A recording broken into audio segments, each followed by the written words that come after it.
दक्षिण काशी म्हणून ओळख असलेल्या प्रकाशा हे गाव तापी गोमती नदीच्या संगमावर वसलेले असून नाशिक कुंभमेळ्यासाठी मोठ्या प्रमाणात निधीची तरतूद करण्यात आली। त्यात प्रकाशा येथेही सिंहस्थ कुंभमेळ्याची तयारी प्रशासनातर्फे करणे गरजेचे असून विविध समस्याग्रस्त प्रकाशा आहे। धार्मिक ठिकाण झालेला आहे। शहादा प्रकाशा मुख्य रस्त्यावर मोक्याच्या ठिकाणी असलेल्या प्रकाशा पोलीस दूर क्षेत्राची अवस्था सध्या अत्यंत दयनीय झाली आहे। 1.5 एकराची प्रशस्त जागा असूनही नियोजनाअभावी या परिसरात घाणीचे साम्राज्य पसरले आहे। समोर आणि मागील बाजूस साचलेली डबकी, डुकरांचा वावर आणि काटेरी झुडपांमुळे या शिस्तप्रिय विभागाच्या आवारात अशिस्त पाहायला मिळत असून ग्रामस्थांकडून संताप व्यक्त होत आहे। मुख्य रस्त्यावरच दुर्गंधीचं स्वागत दक्षिणमुखी असलेल्या या पोलीस दूर क्षेत्राच्या दोन्ही प्रवेशद्वारांवरच सांडपाणी वाहताना दिसते। गटरांची सोय नसल्याने पोलीस चौकी समोरच पाण्याचे डबके साचलेले आहे।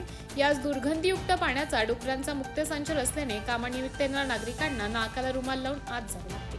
अनेक महिन्यांपासून चौकीसमोर खडीचा ढीग तसाच पडून असल्याने ती खडी रस्त्यावर विखुरली असून अपघाताला निमंत्रण देत आहे। स्वच्छतागृहांचे पाणी उघड्यावर, चौकीच्या मागील बाजूची स्थिती अधिकच गंभीर आहे। तेथील स्वच्छतागृहांचे सांडपाणी थेट उघड्यावर सोडण्यात आले आहे।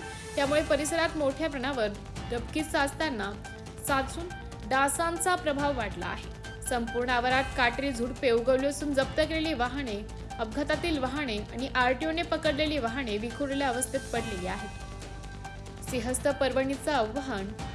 पुढील वर्षी प्रकाशा येथे सिंहस्थ कुंभमेळा पर्वणी भरणार आहे। या काळात 5 ते 7 लाख भाविक येथे येण्याची शक्यता आहे। भाविकांच्या सुरक्षिततेसाठी पोलीस विभागाचा मोठा फौजफाटा याच ठिकाणी तैनात असतो। या पार्श्वभूमीवर वर्षभराच्या आत परिसराचा कायापालट होणे गरजेचे आहे। प्रकाशा हे तीर्थक्षेत्र असल्याने आणि मुख्य रस्त्यावरच हे पोलीस केंद्र असल्याने वरिष्ठ पोलीस अधिकाऱ्यांनी याकडे गांभीर्याने लक्ष देऊन या परिसराचा कायापालट करावा अशी मागणी प्रकाशा ग्रामस्थांनी केली आहे। MTV न्यूज साठी प्रतिनिधी अक्षय भावसार, प्रकाशा।